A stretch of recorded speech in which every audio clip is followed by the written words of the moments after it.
नमस्कार, आप देख रहे हैं एसडीवी न्यूज। आपके साथ मैं सृष्टि मिश्रा। डिबेट में आज चर्चा होगी कि आखिर क्यों कर्नाटक में प्रधानमंत्री नरेंद्र मोदी की जो रैली हुई थी उसमें नरेंद्र मोदी ने जय बजरंगबली के नारे लगाए थे।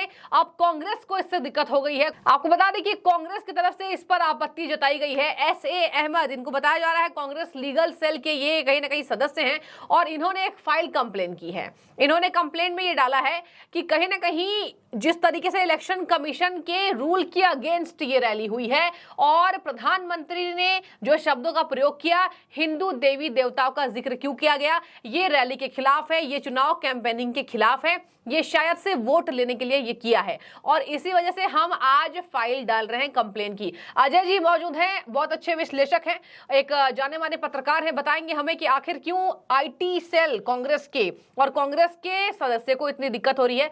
पहले आपका डिबेट में स्वागत है और जनता को बताइए कि कर्नाटक में बीजेपी के प्रचार से कांग्रेस को इतनी दिक्कत क्यों? देखिए सृष्टि जी, ऐसा है, मैं आपको बता दूं इसमें है क्या रियलिटी कि जिस कर्नाटक की बात कर रहे हैं उस कर्नाटक में कांग्रेस एक फुस पटाखा छोड़ गई और ये गलती बहुत बड़ी मिस्टेक हो गई है कांग्रेस से। जैसे सावरकर का नाम लेकर के इन्होंने महाराष्ट्र, आधा कर्नाटक, काफ़ी कुछ जगह, इवन कालपी तक, यूपी के कालपी तक अपने को इन्होंने एक खिला लिया। ठीक, ऐसे वो वहाँ जा कर के ब्रिटेन में जा कर के उन्होंने बोल दिया देश के खिलाफ और उससे उनकी सदस्यता चली गई। तो ये एक बहुत बड़ी मिस्टेक हो गई। हनुमान जी को अगर सबसे ज्यादा कहीं पे पूजा होती तो कर्नाटक के अंदर। हनुमान जी पैदा कहाँ हुए थे? वहां पे, कर्नाटक में। बिल्कुल, हर हिंदू एक वो कहता है, बाली समय रवि भक्ष लियो, तीनों लोक भयो अंधियारो, काहि सो जात कप संकटि मोचन नाम तिवारो, को नहीं जानत है जग में कपि संकटि मोचनी नाम तिहारो। जी, ये कर्नाटक का है और गाया यूपी में जाता है, उत्तराखंड में गाया जाता है, बंगाल में गाया जाता है, असम में गाया जाता है, साउथ इंडिया में गाया जाता है। अगर आप तो वहाँ जाएं कभी कन्याकुमारी में, वहाँ पे हनुमान जी का वो है राम मंदिर, हनुमान जी, वहाँ पर भी यही चलता है। ठीक, एक किष्किंधा जगह है, उस पे राष्ट्रपति जाकिर हुसैन, हाँ किष्किंधा, वहां पे जाकिर हुसैन जैसे पूजा करने गए। अच्छा, जाकिर हुसैन पूजा करके आए। मैं ऐसे अहमद जी को बताना चाह रहा हूँ, उनको भी ये होना चाहिए कि कर्नाटक के एक मिनिस्टर हुए हैं वहाँ के, यहाँ देश के रेलवे मिनिस्टर, बेहतरीन रेलवे स्टेशन, बहुत अच्छे वहाँ के मिनिस्टर और सेंटर में मिनिस्टर हैं, सीके जाफर शरीफ। हाँ। वो हमेशा नाम में कहते थे जय बजरंगबली के। वो जब भी चुनाव प्रचार करने जाते थे तो जय बजरंगबली के। पार्लियामेंट में की एक बार की बात है कि अटल बिहारी वाजपेयी खड़े हुए तो उन्होंने कहा जय बजरंगबली के। वो अब्दुल गफूर, दो लोग एक बार उठ करके आए और उन्होंने अटल जी से रिक्वेस्ट की कि पूरा देश बचा लो, पूरा देश बचा लो। पार्लियामेंट के अंदर लोग रुआसे हो गए थे और बजरंगबली जी का, वो हनुमान जी का वो कर रहे थे। उस समय मुलायम सिंह जी भी थे, मुलायम सिंह को भी हनुमान चालीसा रटी थी, रोजाना मुलायम सिंह जी इसको वो करते थे हनुमान चालीसा का। ठीक, जो राजनारायण थे, बहुत सेकुलर लीडर थे, वो रोजाना हनुमान चालीसा का जाप करते थे। ये उन्होंने खुद एक्सेप्ट किया था। वहीं से गई हुई एक मूर्ति अमेरिकन राष्ट्रपति ओबामा वो हमेशा रखता था और कई जगह वो देखी गई है कि पता चला बोल रहे हैं तो इतनी छोटी सी मूर्ति रखे वो उनको लेके चलता था। ओबामा वहां का राष्ट्रपति बन गया। जिन्ना, जो हकीकत में है कि जिन्ना एक भजन था, नेता सुभाष चंद्र बोस एक भजन थे, वो भगत और डॉक्टर अंबेडकर एक भजन थे और भगत, सारे लोग एक भजन थे।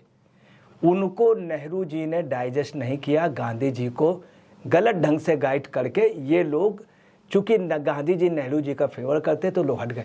जिन्ना ने भी सबसे पहले हनुमान जी का नाम लिया था कांग्रेस के अधिवेशन में और उन्होंने कहा था। दूसरी आपको था जो असम में अधिवेशन भया था उसमें जो जिन्ना ने लेटर लिखा था उसमें सबसे पहले लिखा था जय बजरंगबली। अच्छा, ये कहा था। अब क्या है कि इन्होंने एक वो छोड़ दिया, इनको ये नहीं मालूम था कि जैसे आपने कोई चीज फेंकी और एक पक्षी ऐसा भी होता आपने हवा फेंका वो लेकर के उड़ गया। यही पोजीशन बीजेपी की। मोदी इसके माहिर हैं। सोनिया जी ने कह दिया कि मौत के सौदागर, वो लेके उड़ पड़े। जी, उसको उपयोग किया उस बात उनके को। लड़के ने चौकीदार चोर है। जी, बिल्कुल। मोदी जी इनसे ज्यादा गुरु थे। मोदी जी ने क्या किया कि जहां इलेक्शन शुरू हुआ तो चुपचाप रहे, और जहां चुनाव आचार संहिता वगैरह लागू हुई अपने नाम के आगे लिख लिया चौकीदार। जिस दिन मतदान का आखिरी दिन था उस दिन 3 बजे हम लोगों से कह रहे थे देख लेना मोदी मतगणना के वक्त हटा लेंगे। पता चला जिस दिन मतदान का आखिरी दिन था 2:30 बजे उन्होंने अपने नाम के आगे चौकीदार। एक गाना आया था, ढपली वाले ढपली बजा जी। ऋषि कपूर ने बहुत दिनों तक प्रैक्टिस की थी उसकी, उस गाने के लिए ऋषि कपूर ने। मगर मोदी जी की ये पोजीशन है कि अगर कोई डांस ही लोग कर दे तो कहो मोदी जी उसी दिन रात्रि को सीख के सुबह कहो उनसे बढ़िया डांस कर दे। ये मोदी जी की खासियत है कि मुद्दे को छीन लेना। बिल्कुल। इन्होंने क्या किया, बजरंग दल कहा, अब उन्होंने ये कह दिया कि बजरंग बली पे प्रतिबंध लगा रहे हैं। अब वो जहां जा रहे हैं वहां पे कि जय बजरंग बली, जय बजरंग। वहां बजरंग बली जो नाम है वो आप समझ लीजिए, जिस समय क्या होता है कर्नाटक में कोई चढ़ाई चढ़ा रहे हैं मजदूर या लोग साइकिल से चल रहे हैं, तो जब गाड़ी ऊपर नहीं चढ़ती तो कहते जय बजरंग बली, जय बजरंग बली। तो गाड़ी उसमें उनका थोड़ा स्टेमिना हो जाता है, थोड़ा मॉडल हाई हो जाता है। वहां पे एक चीज और है, जैसे कहीं जंगल से आदमी बीत रहा है या डकैत है तो ये कहते हो जाता है भूत पिजार निकल नहीं आवे, महावीर जब नाम सुनावे, ना से रोग हरे सब पीरा, जपन नियंत्रण हनुमत बीरा, और आदमी वो पार हो जाते हैं। कोई नदी में डूब रहा है तो उस चक्कर में क्या होता है आदमी डरता नहीं है। कहीं कहीं भूत या चुड़ैल कोई चोर भया भी तो वो ही समझ जाता भैया ये जबते वो आ रहा है, ये मुक्का मार देगा हनुमान जी के चक्कर में, तो वो है वो ऐसे करता है। तो डकैत या बदमाश भी समझ जाता, तो बोले यार मिलना 40 रुपया है, जाने दीजिए। ये पोजीशन उन बजरंग बली के लिए इन्होंने जो कह दिया है ये इनके लिए काल हो गया। मैं आपको बता रहा हूँ हकीकत थी, नेक टू नेक फाइट। जी। अब बीजेपी बहुत स्ट्रांग नहीं थी। हकीकत में बीजेपी तटी में जीत रही थी, और तटी में जीत रही थी पहले। आपने कहा भी था कल डिबेट में कि बीजेपी के लिए मुश्किल है अभी। बॉम्बे वाले इलाके में बीजेपी प्लस थी, मैसूर में पीछे थे। आज मैसूर में बीजेपी फाइट पे आ गई है।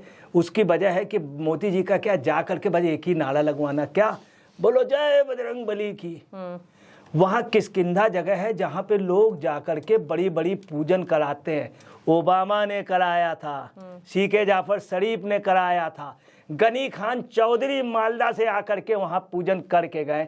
ये इतिहास कहता है। अच्छा, ये इतिहास कहता है। ये चीज ऐसे अहमद साहब समझिए।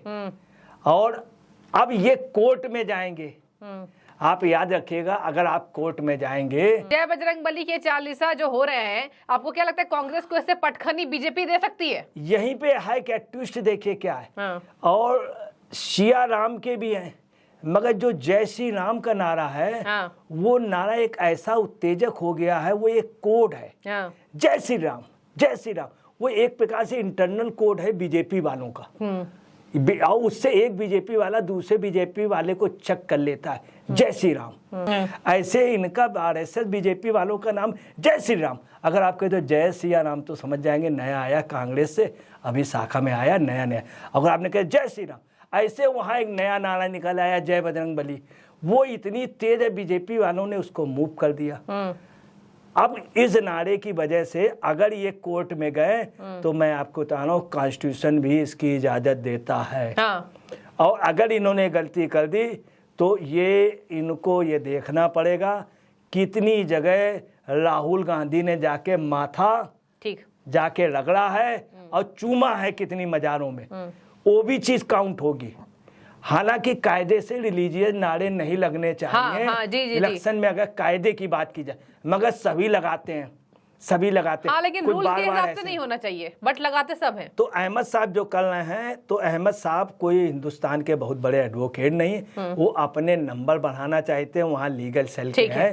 तो ये है कि शायद सरकार आ गई या कुछ हो गया विधान परिषद में, मगर ऐसा कुछ भी नहीं लग रहा है। और ये इनके लिए ये एक्चुअली में कांग्रेस डर गई है तो किसी तरह अदालत में इसको लिंगरान कराए। कांग्रेस की इसमें पॉलिसी क्या है, इसमें खड़गे जी नाराज हुए, खड़गे जी, सिद्धरमैया जी और इन सब का आपस में तय हुआ और इनको एक सलाह दी मणिशंकर अय्यर के लॉबी के लोगों ने, और उन्होंने दी उनका ये जो केरल के हैं उन्होंने दी, इन सब ने एक सलाह दी इनको कि ऐसा है कि किसी तरह से मामला कोर्ट में ले जाओ, कोर्ट से हो जाए कि ये नारा नहीं लगेगा धार्मिक। तो ये जो बजरंग बली का लोग कैस कर रहे हैं, ये एक्चुअली में जय बजरंग बली नारे से डर गए। जो बजरंग दल में ये बैंड लगाने जा रहे थे, इन्होंने कहा था हम जीत के आएंगे बजरंग दल, हालांकि अब चुप हो गए, बजरंग दल में बैंड के लिए चुप है।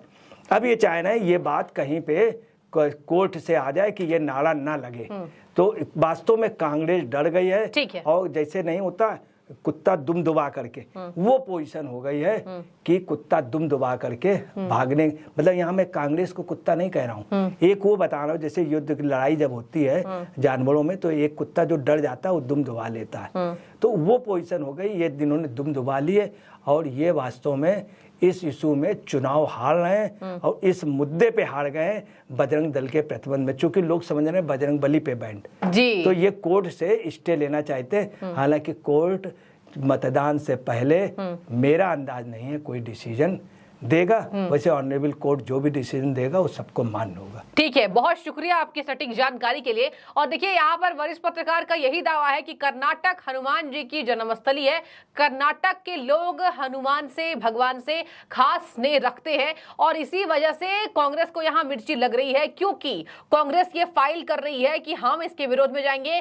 और मोदी जी जय बजरंग बली का जो नारा दे रहे हैं इससे लोगों को दिक्कत हो रही है, भीड़ को कंट्रोल करना मुश्किल हो रहा है, यानी कि रैलियों में जनसंख्या जितनी है उससे भी कांग्रेस को बहुत ज्यादा तकलीफ हो रही है। यहां पर देखिए चुनाव नेक टू नेक फाइट है, सर ने बताया है कांग्रेस में और बीजेपी वर्सेस। अब देखने वाली बात होगी कर्नाटक की जनता किसको सिरताज चुनती है। बहुत शुक्रिया डिबेट में जुड़ने के लिए अजय जी, और आपकी जो भी राय इस बाबत आप कमेंट बताइए। क्या लगता है कांग्रेस की तरफ से जो ये कंप्लेन की गई है कि हम इसका विरोध करवाते हैं और ये नियमों के उल्लंघन के खिलाफ हो रहा है, हिंदू देवी देवताओं का जिक्र चुनाव के बीच नहीं आना चाहिए। एक बात मैं और आपको बता दूं कि AR अंतुले महाराष्ट्र के चीफ मिनिस्टर थे और JK जाफर शरीफ बहुत अच्छे रेलवे मंत्री रहे।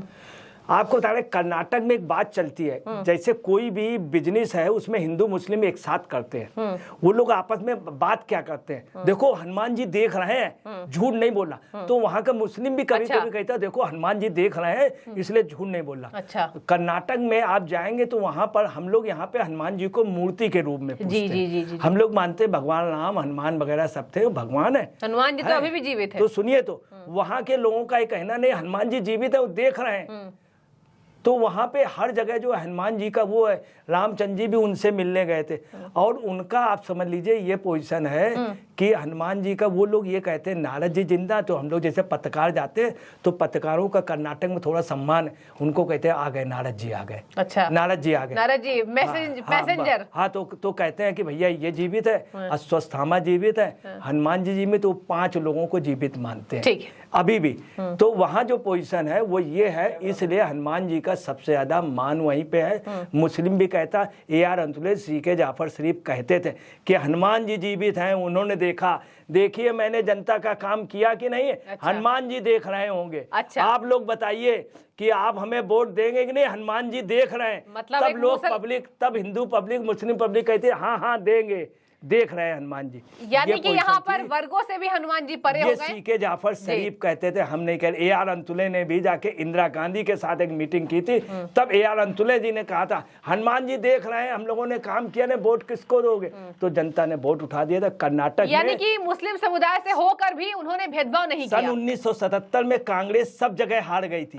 0 सीट बिहार, 0 सीट यहाँ, सिर्फ कर्नाटक और आंध्र में जीत के आई थी, पूरे हिंदुस्तान में हार गई थी। सिर्फ एक बात वहां इंदिरा गांधी ने कही थी कि हनुमान जी देख रहे हैं, उसका असर था। तो आपको बता रहे ये बजरंग बली का वो गलत कर गई कांग्रेस, इसीलिए घबराई हुई है और ये कोर्ट में जाना है। कोर्ट में कुछ भी नहीं मिले, चूंकि कर्नाटक की कोर्ट, मैं नहीं कहना चाहता हूं, बहुत अच्छे ऑनरेबल जस्टिस हैं। ये निर्णय हमारे ख्याल में मतदान के बाद ही होगा, तब मान्य नहीं होगा।